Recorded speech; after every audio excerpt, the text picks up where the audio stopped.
Hello and welcome back to our channel. Today's video I'm going to show you how to fix your ChatGPT voice not working.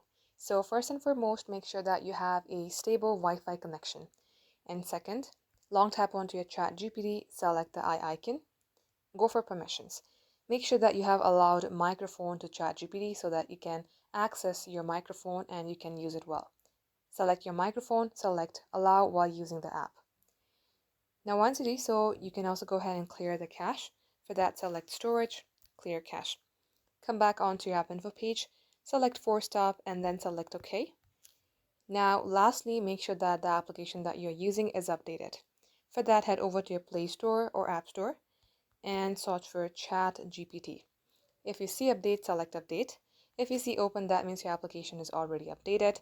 Now go ahead, restart your device, launch a ChatGPT and it should work. If it's still not working, then try logging out of your ChatGPT account, log back in again, and it should definitely fix your problem.